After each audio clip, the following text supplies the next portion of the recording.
As the 2-year anniversary of the deadly wildfires in Lahaina approaches, we talk to Maui Mayor Richard Bissen. Plus, Congresswoman Jill Tokuda is here to offer her thoughts on the federal support for Maui. Spotlight Now starts now. You're watching Spotlight Now with Ryan Kalei-Suchi and Yunji Denise on Hawaii News Now. Have questions or comments for our guests? Join the conversation in our Facebook live stream. Spotlight Now, where Hawaii comes to talk.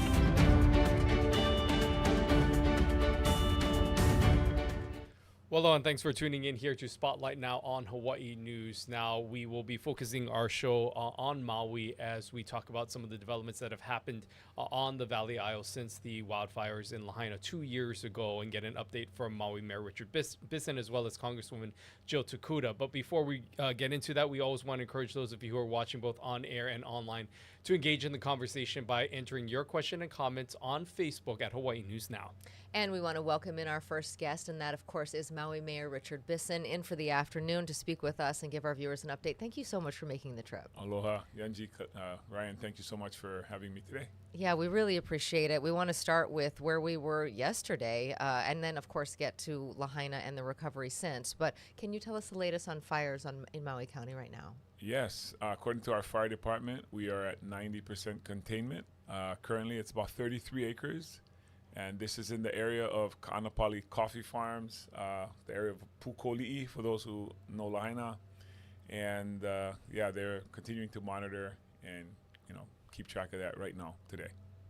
When we talk to some of the people on the ground there, a lot of the residents who are very aware of the date and how close it is to this second anniversary of what happened in Lahaina. A lot of people said they got sort of PTSD when hearing the alerts coming through on their phones. What is that experience like going through this process again with those residents? And how do you take into account maybe some of the emotional toll that this continues to take, especially when these types of situations continue happening? Yeah, as much as we talk about housing, you hear a lot of that in recovery. Really, our number one focus is on the mental health and the mental well-being of our residents, our citizens, our workers. Our firefighters, our first responders, our county workers, public works, water, police, all the folks that are involved in these, fighting and battling these fires. And so we know in talking to our own people how this has impacted not just our residents, our workers. I'm sure visitors were probably concerned about this as well. But I'm happy as to how it was handled by the emergency management folks, and especially our first responders, police and fire. Yeah, let's take a bird's eye view, nearly 2 years since the wildfires. When you reflect back on all the progress that's been made over this time, how do you think recovery is going, and where did you think you would be versus where you are at this point? Well, I recall someone asking us in September of 2023 at one of our large public meetings, 1,000, 2,000 people at the gym. And the person said, Mayor, when are we going to be able to apply for building permits? And based on what we knew from other mega fires on the mainland, the answer I gave was 2 to 3 years, just to give them some timeline. That's the best information we had a month after the fires. Today, we're coming up on 2 years. 44 families have already moved back into their rebuilt homes.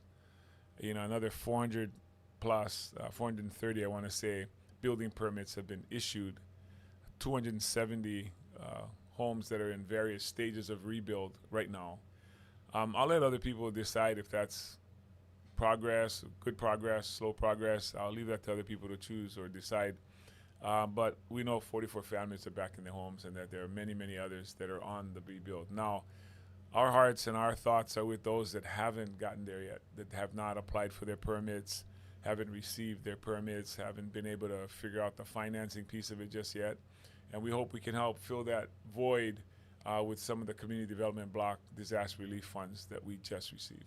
Yeah, let's talk a little bit about the CDBG money that the county was waiting on and eventually got.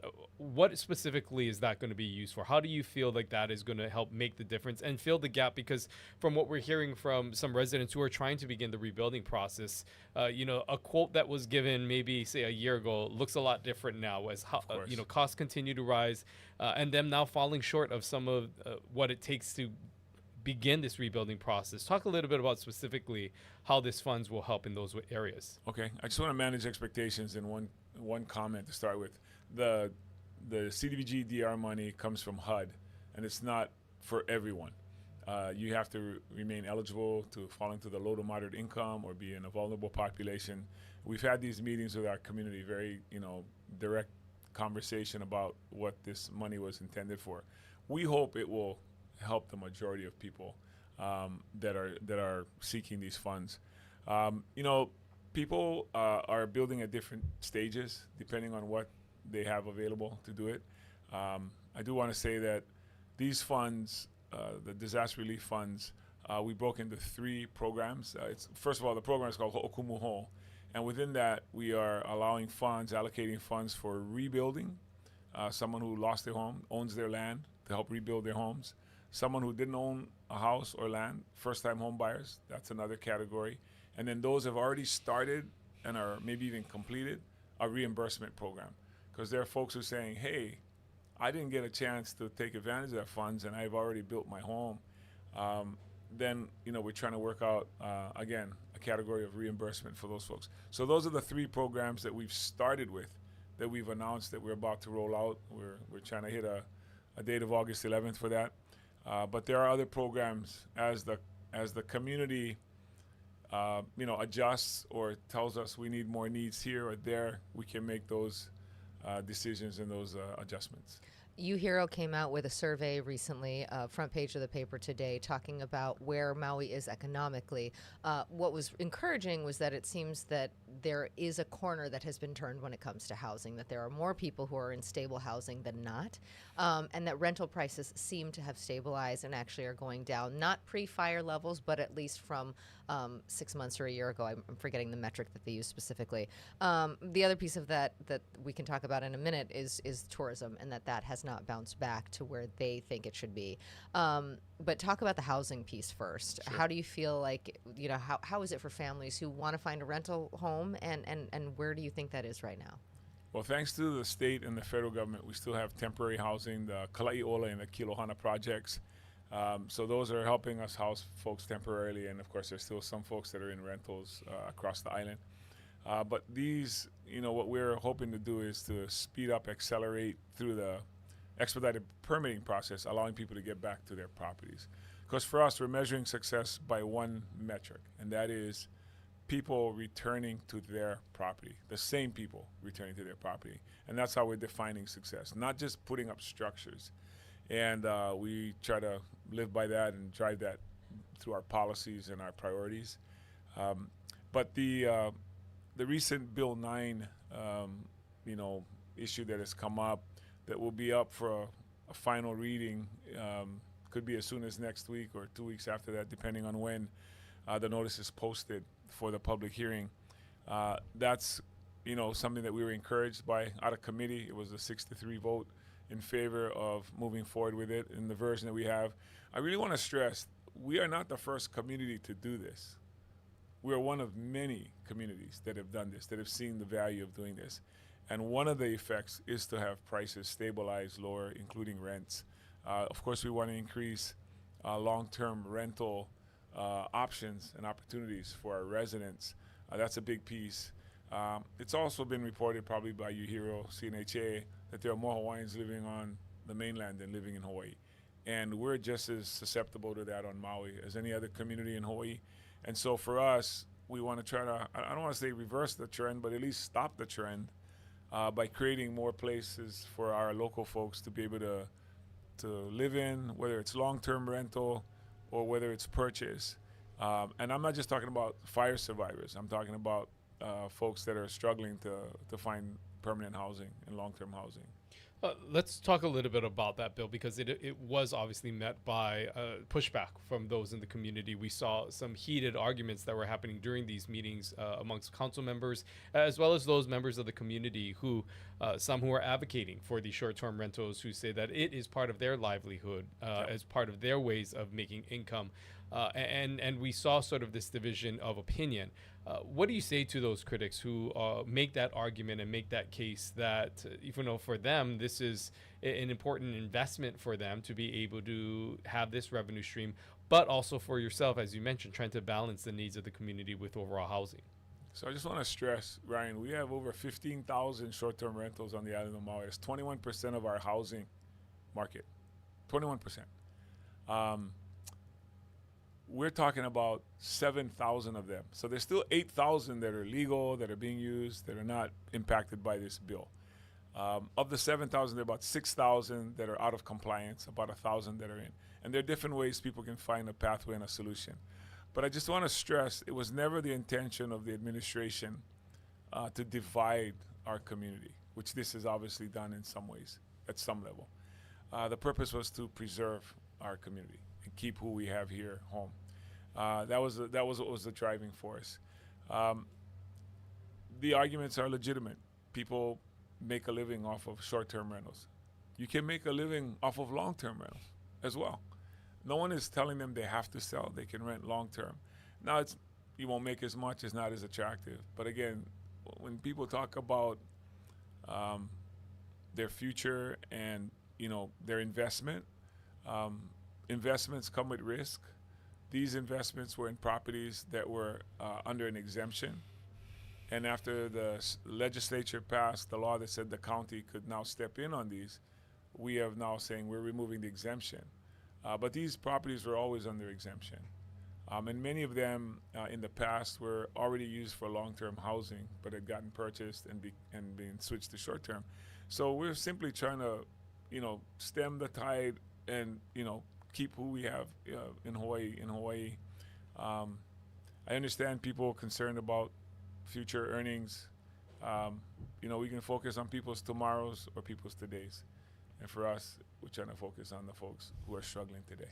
And the reality is there will be an economic impact. You're not denying that. There Absolutely. will be an impact on the county's revenue. There will be Yes. an impact on these individuals. There will be. But you're saying beyond the economics, it's worth it. Tell us a little bit more about that, how you arrive at that thought. So your HEROES report, which was an excellent report and analysis, was based, they were asked to do an economic impact study, not a social impact study. And that's the part that we see and feel and hear and breathe on Maui, is the impact that it's having on the people who no longer can afford to stay or live there. That's, I guess, where our priorities are. Our focus is on our local community, our residential community, folks who have chosen to call Maui home, whether you've been there 5 years or 50 years or 5 generations. If Maui's your home, we want you to stay there as your home.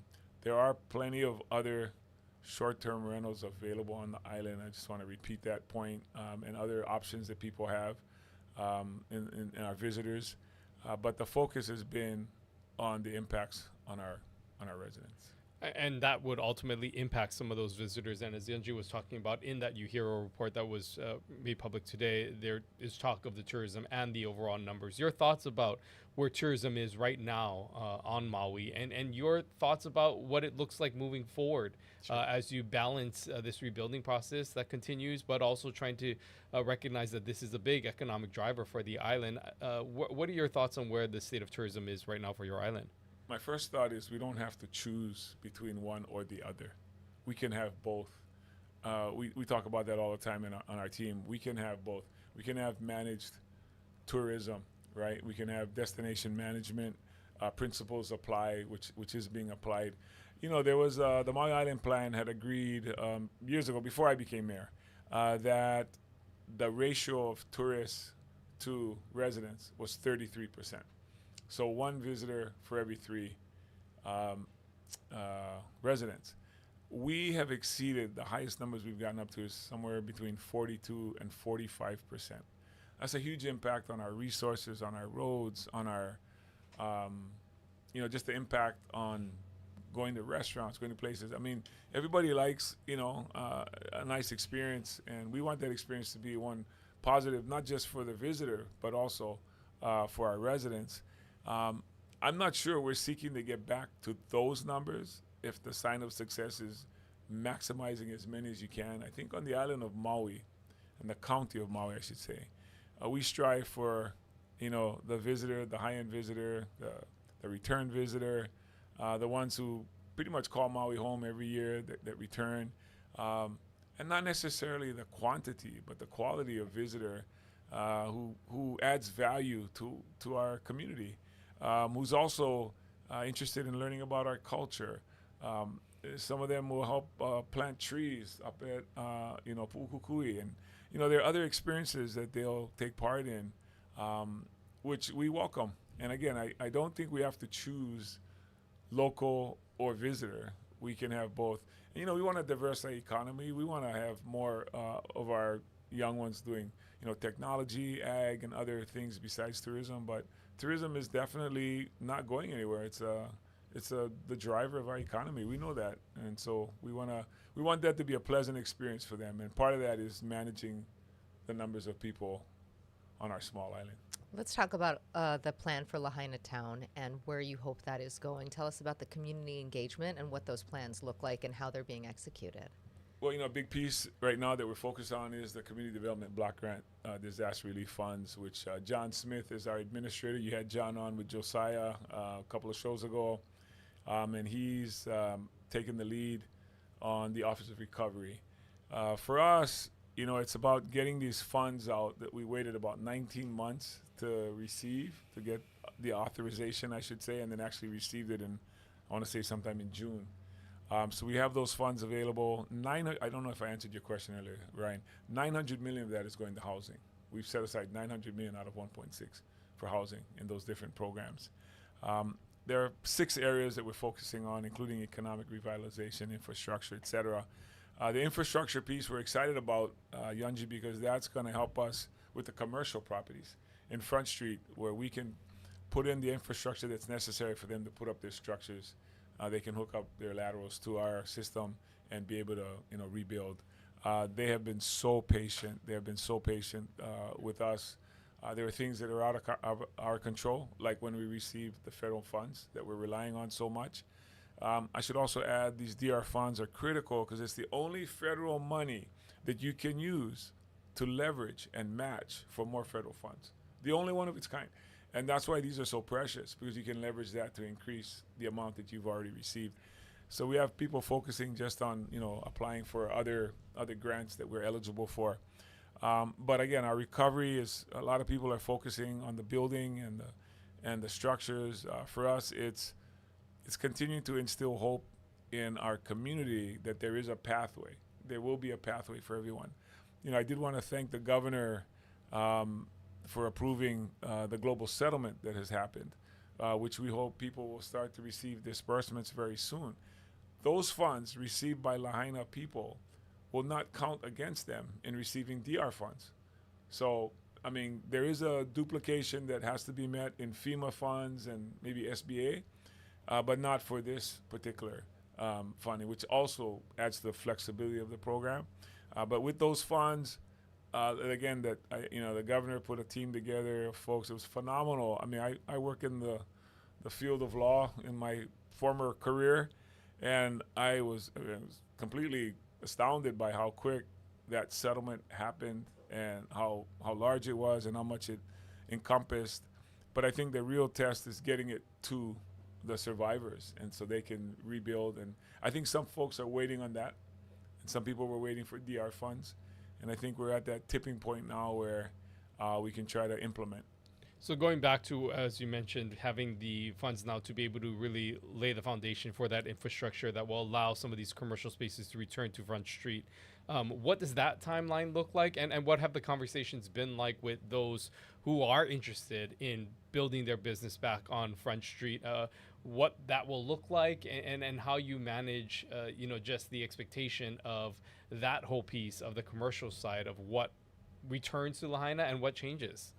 Yeah, great question. I don't have a number for you, Ryan, but I can tell you that nothing is preventing anyone from applying for a permit right now. So anyone who has sought a permit, those who have wanted them have applied for them, and there are those who have waited to see how this turns out. A big part for us is how quickly we can put infrastructure in. Right now, what we've been doing for the last month or so is hardening the seawall on Front Street. What a lot of people don't understand is that most of the infrastructure that powers up, whether it's water, sewer, or power in Front Street in Lahaina, is buried under that road, under Front Street. And that's why we have chosen, we are going to harden that seawall. We're going to preserve the infrastructure that's currently there. But we also have a plan to add a redundancy program into this, power, water, sewer lines on another street, which is still in negotiation. So I can't get into a lot of detail, but I'll just say in general that we're talking to the landowners, talking to our people. We're excited about what we can offer that I think will improve the commercial business area by allowing more access, parking, infrastructure putting in, and that's all was relying on these CDBG DR funds coming in. And now that they are here, we can, again, once we finish that seawall and harden Front Street, then we can get to continuing our plan. I know you said that anyone can apply for a permit, and forgive me because unlike you, obviously, I'm not in this day to day, but I know that initially there had been a lot of talk about what should be done environmentally in terms of the setbacks. So where are you in that conversation? If you had a business that was right up against the water, before the fire, are you allowed to rebuild in that same place, or is there going to be a further setback? So I'm going to give you the straight answer. It's a harder pathway, but there is a pathway. Okay, so in the world of zoning and permitting, as I've come to learn, it depends on where your lot is located. You could be in a national historic area, which has requirements. You could be in a state historic area, a different standard. You could be in the shoreline. You could be in the special management area. You could be in all four. So the pathway will be different for someone who's only in one of the four versus 2, 3, or 4. And that's how it's been explained to me. And that's why it's not a cookie cutter approach where, you just apply for a permit and you get a permit. If you are in some of those areas that may require more effort, more work, more documentation, an EIS or something else that pops up, we're really mindful of the shoreline area. I know that's an area of interest, controversy, discussion. We've tried to find a workaround for folks that are in those areas that are, we can't ignore sea level rise. We cannot ignore the environmental impacts that if someone's building is on the water and it falls into the water, who's responsible for the environmental cleanup, the sewage and everything else that happens. So do you allow somebody to put back in some place that in 20 years is predicted is going to be underwater? I mean, these are among the many decisions that have to come out.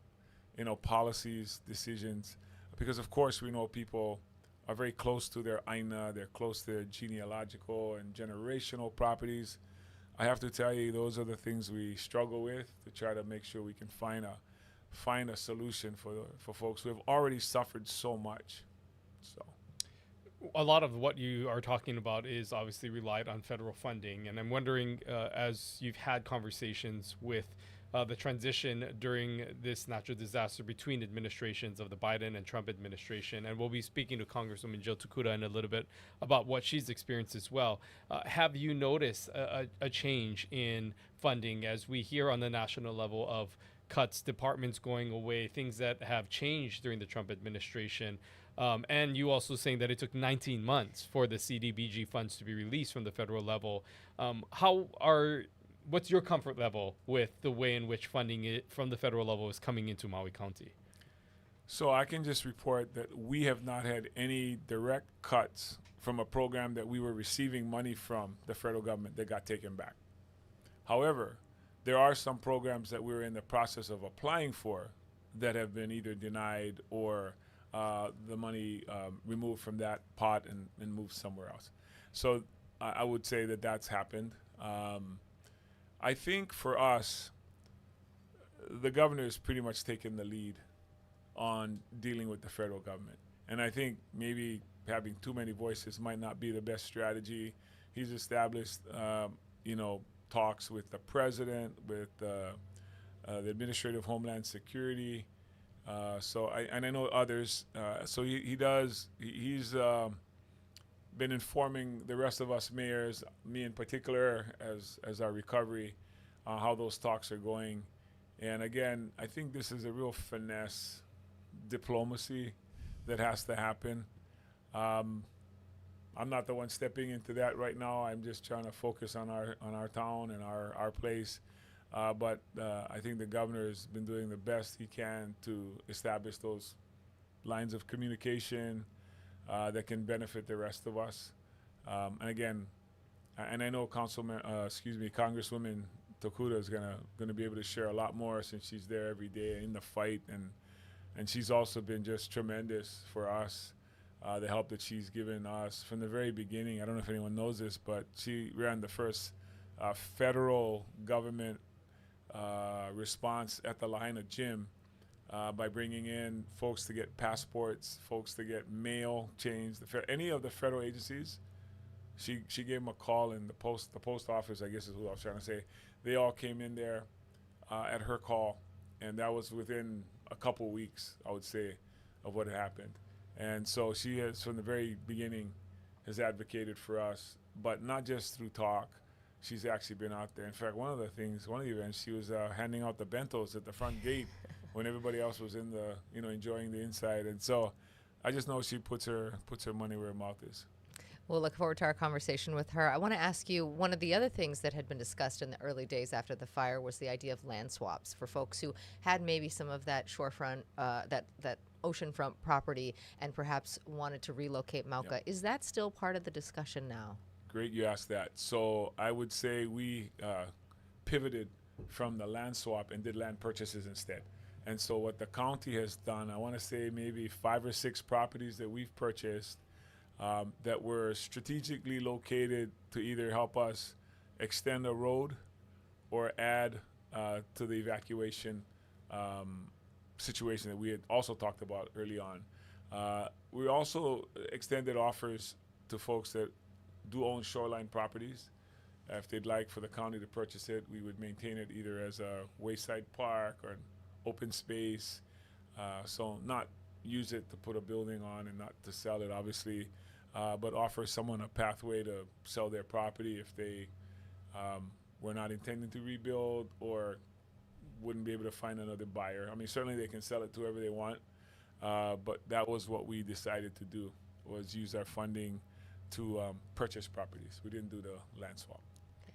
These anniversaries often offer an opportunity to reflect back and to look back at what has occurred. And as you look back at what happened 2 years ago, what continues to stick with you? What do you think that you will remember the most about that time that maybe continues to concern you, or something that you think will always stay with you when you look back at this devastating time 2 years ago?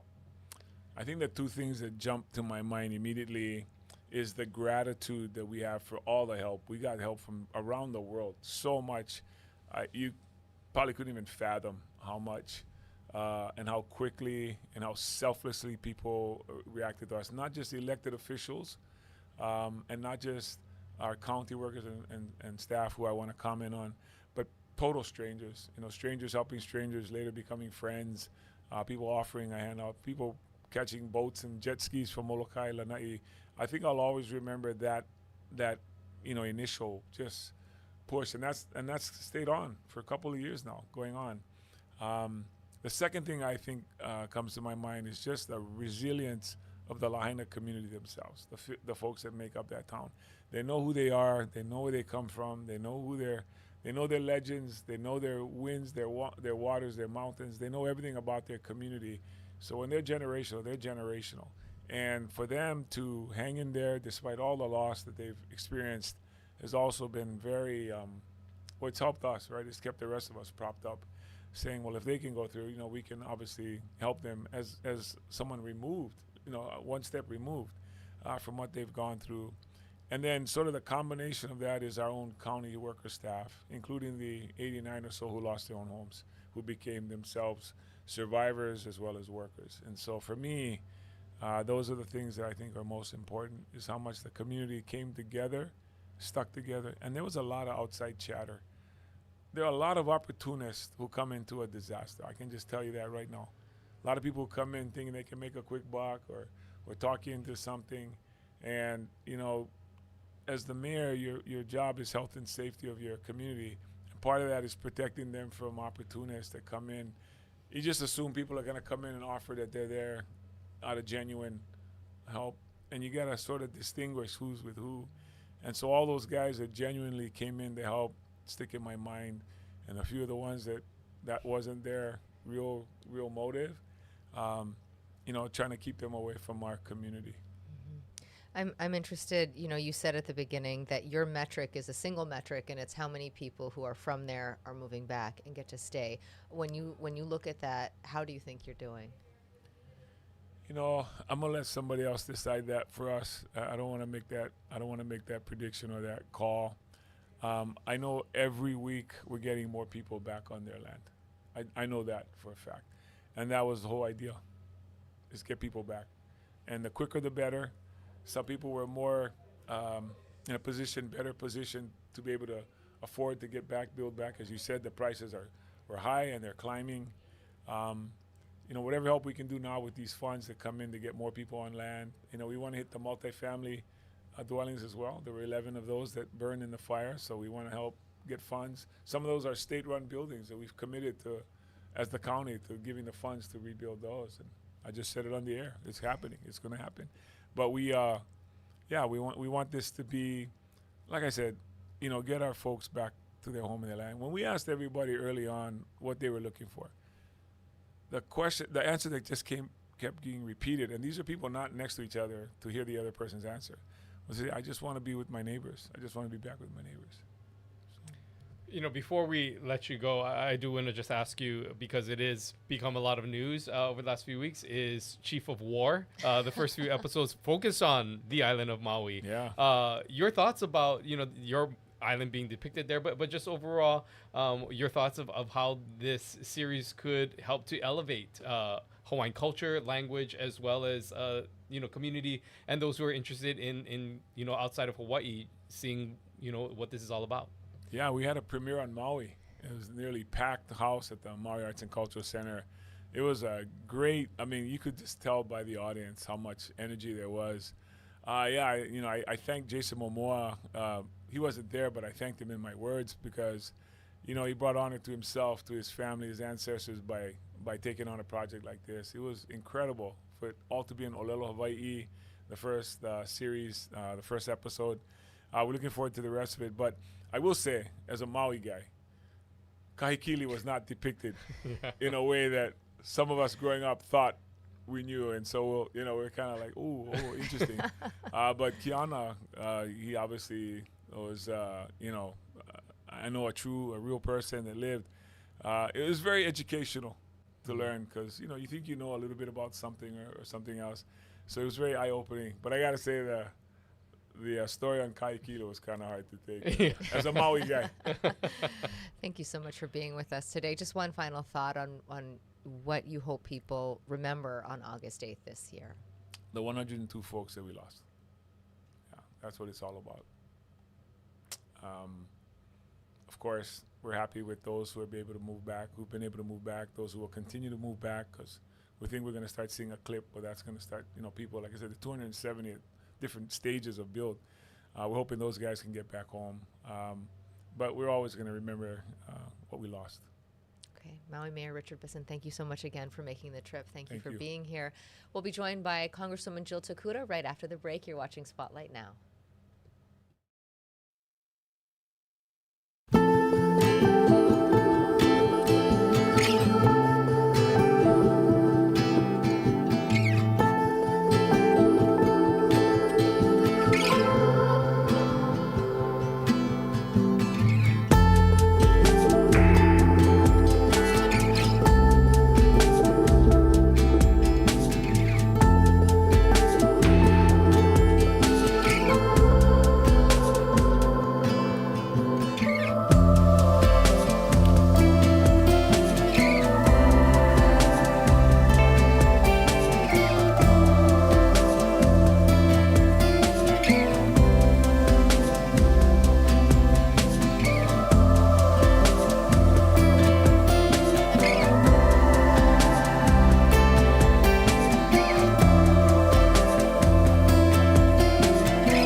Hello and welcome back now to Spotlight Now as we continue on our conversation as the second anniversary of the devastating wildfires in Lahaina are just a few days away.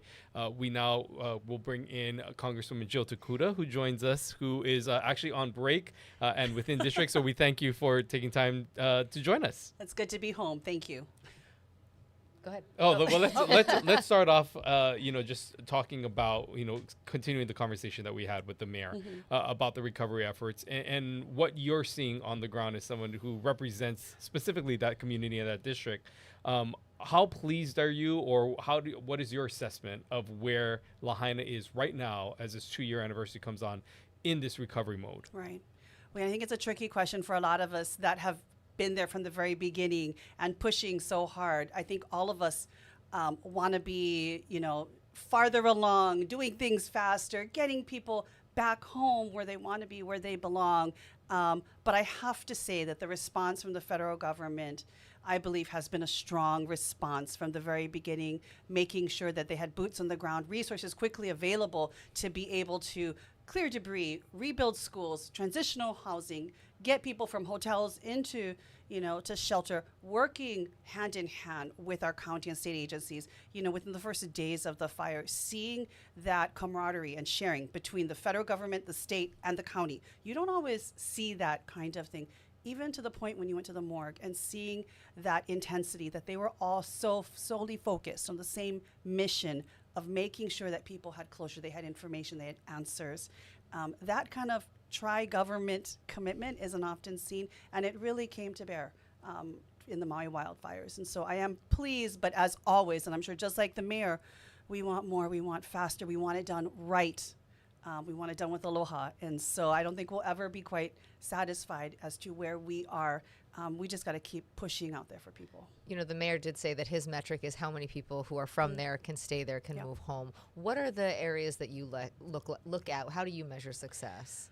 Oh, that's a lot of metrics, but I would agree with him. I think everyone from day one, it was just about getting back home. And we knew that everyone's path home wasn't going to be the same.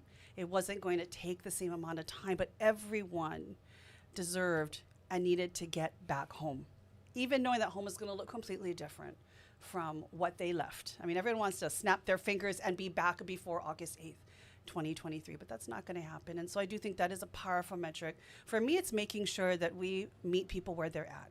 And when I talk about that, housing and building is one component. Mental health is another one that you can't put a time frame on. I meet people, right now who are finally starting to allow themselves to grieve and to struggle over this crisis. And it could be someone who lost a home or a loved one, somebody who was responding to the fires as well. There is definitely trauma involved at multiple levels.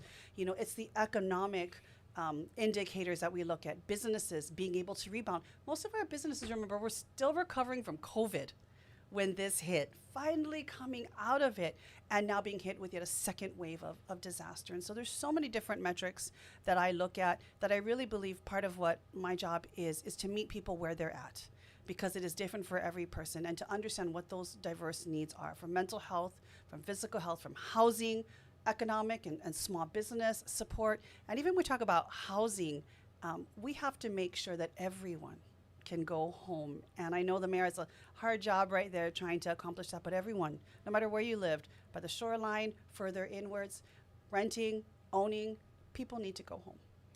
One of the things that we heard about from the mayor was that update on the CDBG funds that are coming from the federal level. And he talked about how long it took, 19 months for that to be released. And a lot of that, when you look back, was because it took an act of Congress to get that funds released because of what happened in other states that ultimately triggered some of this decision that to be made to release these funds. What are your thoughts about just the timing of funding coming to this community and any other concerns that you have, as we've seen with this Trump administration and cutbacks that we've seen to other programs and departments? Is there any concern on your end that Lahaina could be left behind in any area? I mean, well, Just take a look right now at so many other communities that have been hit by disaster. In many cases, waiting to get approvals, not being able to get quick responses, even first responders deployed out when they needed. The Texas floods is just one of the most stark and egregious examples of some of the bureaucratic oddity, the bureaucratic red tape that we're seeing from an administration that claims that they're there to bust down all of these regulations and red tape. But we know when it comes to FEMA's response, it must be instantaneous, right? Lives are at stake here. That's what we saw go into play when our wildfires hit. When it comes to CDBG-DR, I am just grateful that we were able to get that plan approved. I know a lot of thought and work went into how those resources would be allocated, the vast majority of it going towards housing, because that was a need even before the fires. We already had a housing crisis, but to also then invest in infrastructure as well as that economic development piece. I do believe, and I will say this, supporting small businesses that were impacted by the fire, to me, has been something we have not done enough to support. They have been suffering from day one. Oftentimes they would say, let's help, immediate needs, shelter, food, people, getting health care and mental health. But there's a lot of our small businesses. I think we lost, over 800 small businesses. They need support too. So I'm really glad that that's reflected in the recovery plan. My big concern for HUD in general is the fact that this administration has threatened to cut the very office that does the approvals and cuts the check for CDBG-DR by 84% of its staff. Can you imagine if we lose 84% of all the staff that is the ones who will take in the requests from Maui, approve it, and then cut the money back to the county? This could be catastrophic for us really be able, to recover efficiently and quickly. I led a letter with 47 other members of Congress, Democrats and Republicans, asking this administration to not do this kind of devastating cut to HUD's CPD office, because it could really stymie our ability to recover utilizing the $1.6 billion we were able to get. And what do you think that a response is going to be?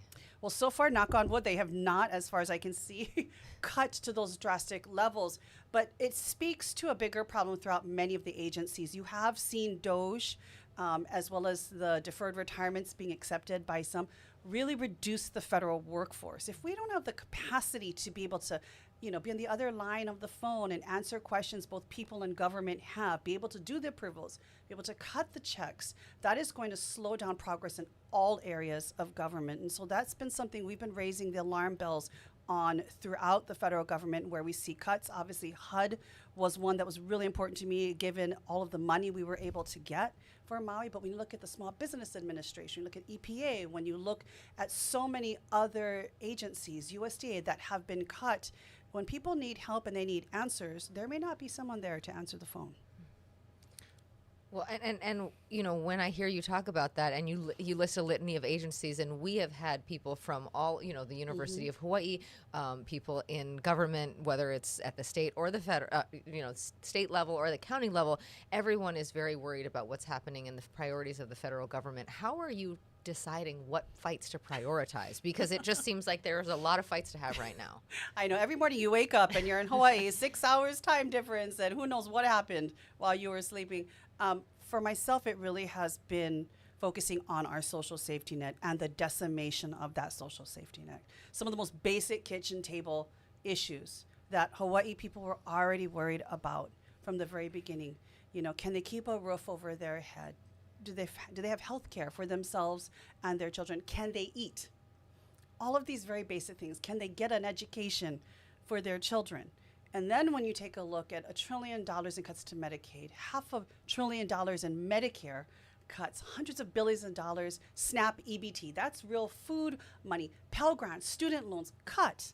All of these different things, HUD getting a hatchet, and these are the ones that help with fair housing laws and public housing. It really starts to erode that social safety net that so many people in Hawaii rely on. It's tough already, and enough to live in Hawaii, as we all know. You take a hatchet to that, you're really going to start, sadly, seeing more of a migration out of the state, more people struggling. So for me, first and foremost, it's those kitchen table issues, those social safety nets, trying to preserve, protect, and save them. That's really important for me. When we look at what's happening on the national level, and you just hear some of the discourse, the conversations, it just continues to seem to be divided and getting more divided, as the months go by. What is the reality of life right now in Congress as a member of this class? Is there common ground in some cases? I mean, how do you navigate this very tumultuous time? Because from the outside perspective and what we see, it just seems like a lot of fighting. Is there maybe? Is it as bad as it Yeah, seems? is As it looks. Yes and no. I would say it's almost like living in two parallel paths at time, because if you really look at the situation at hand, it requires us to aggressively speak out against these kinds of cuts, to speak out against these actions. And so we have to be bold. We have to use strong words. We are going to go head to head with the Republicans, and that's something that I do every single day when I'm in Congress. At the same time, I recognize we can't do it alone. So we actually have to lean in to those relationships and friendships that we have. So maybe we're not going to be pulling off to the side and fighting over Medicaid. But can we have conversations about bills we can introduce together? And so my team has actually been, making a very conscious effort at looking at ways that we can do bipartisan bills. So, for example, emergency air service has been a big problem in Hawaii. And to me, I think if you get the money and you get the contract and the award, you should have a contingency plan. So that if you close up shop for whatever reason, like we have seen here in Hawaii, you have to have the plan in terms of how people will get to and from each island. Not just leave it to their own devices and figure out how they're going to get to Honolulu with an emergency situation. And so I introduced a bill to require that, and was introduced bipartisan basis with our congressmen from Alaska as well as others. I think, again, looking for those opportunities, those slivers of hope where we can work together, that's where we have to lean in and, continue to support those relationships. And there's usually a couple boxes, as I've always said, of chocolate candy that do cross paths, and maybe some Hawaii coffee as well. But I do think we have to intentionally lean in to those opportunities for us to work together, given all of the drama that you do see. You're in district now for summer recess, which is something that was planned. What was not planned is how early you got here, right? So Speaker Mike Johnson recessing Congress early to avoid a vote on the Epstein files. I don't want to spend a lot of time on that issue, but I am curious to know just sort of where your thoughts are on what is happening around that conversation right now. It's really crazy. It would have been simple to allow us to take a vote, to be able to let us get those files and really talk about transparency and accountability. They say it, well, let's actually do it. It's not about trying to, cover up for pedophiles and to keep those lists private. We were just looking for some transparency. Actually, a few days after we left, we did get that with the Oversight Committee, who has now subpoenaed all those files and will be receiving them in literally a few weeks, and they'll be bringing people forward to testify as well. But it just kind of shows where their priorities are. Because quite frankly, we should have been in session for one more day doing the work of the people, actually focusing in on what we should be funding, who needs help out there, and in many cases, how we have to, hopefully blunt or reverse the really bad cuts that we've made in Congress so far. A few weeks or maybe even longer than that, a month in the show, State Senator Brenton Awa was on our program and announced that he is looking at considering a run for Congress, specifically for the seat that you currently occupy.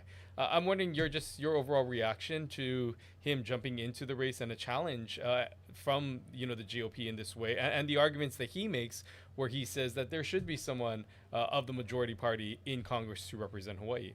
Well, I can tell you right now, though, first of all, we all run for office knowing that we can be opposed in the primary, in the general. We accept that. That is democracy in action right there, and I welcome that. I've rarely had unopposed campaigns out there, and I see it as a real opportunity for me to go out there. And again, I know I've got to earn the trust, the respect, and the votes of everyone in my district every single time, every 2 years. So I welcome this kinds of acts of democracy, people stepping up to run. But when you talk about needing to have someone in Congress that can basically rubber stamp the president and this GOP Congress, well, let's take a look at what they've done. As I mentioned, $1 trillion in Medicaid cuts. That's hundreds of thousands of people in Hawaii losing health care. Most of them are children, by the way. SNAP money, 1 in 9 people in Hawaii need EBT to put food on the table, from keiki to kapuna. That will be cut under this administration. Pell Grants, student loans, that's what got me through college as the first in my family. Why are we taking that away from others as well. And when you think of even the jobs that we pulled off the table because, energy projects have been cut, so many different things, I don't want that rubber stamped. In fact, I think we need to keep pushing back and fighting back. And quite frankly, that's what I'm ready to do, and I'll keep doing that. You've had a whirlwind first term, my goodness, between budget fights, natural disasters. I'm just curious. Speakers. Yeah.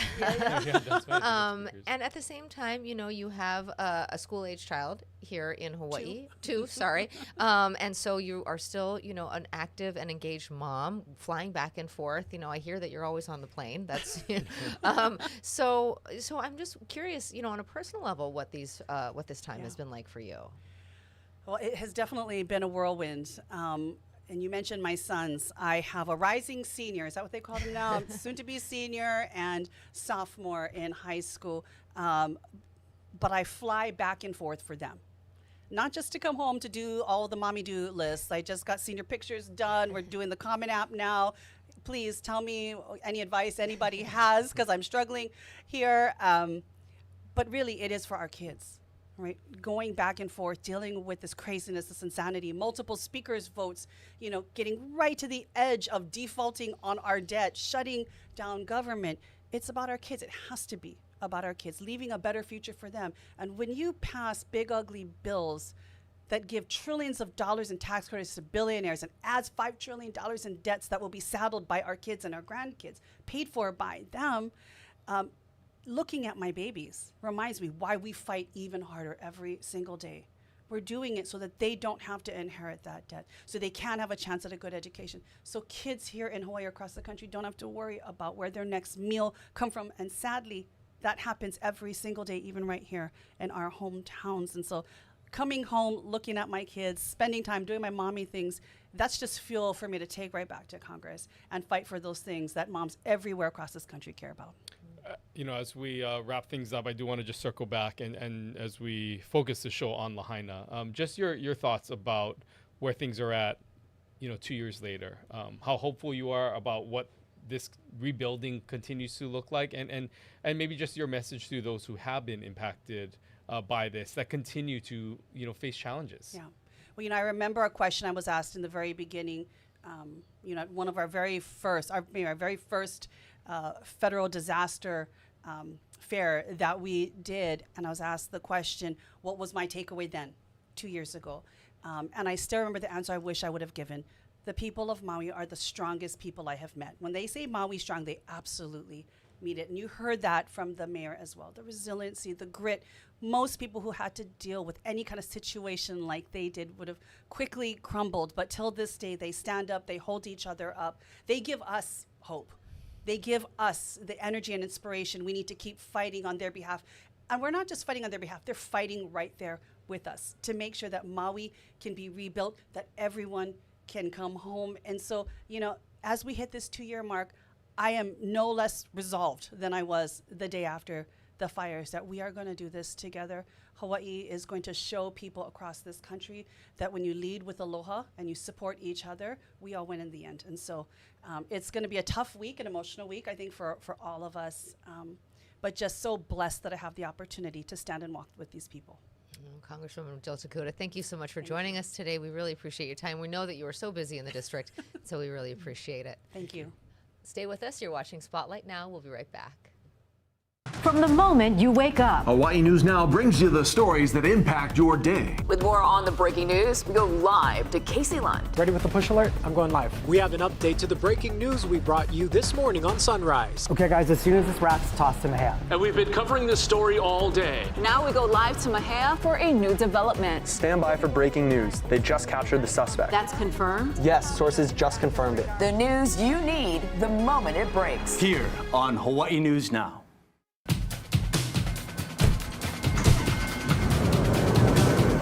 First alert traffic is like always having a helpful passenger right next to you. There's a crash up ahead in the left lane. When we see a backup, we'll tell you live on TV. That doesn't look too good. And send an alert to your phone. I'll type, you drive. First alert traffic on TV, streaming, and on the Hawaii News Now app. Keeping you and your ohana safe. Spotlight Now with Yunji Denise and Ryan Kalei-Suchi. Connecting you with newsmakers from throughout our islands. Going in depth with Hawaii's leaders. And taking your questions live. Spotlight Now, where Hawaii comes to talk.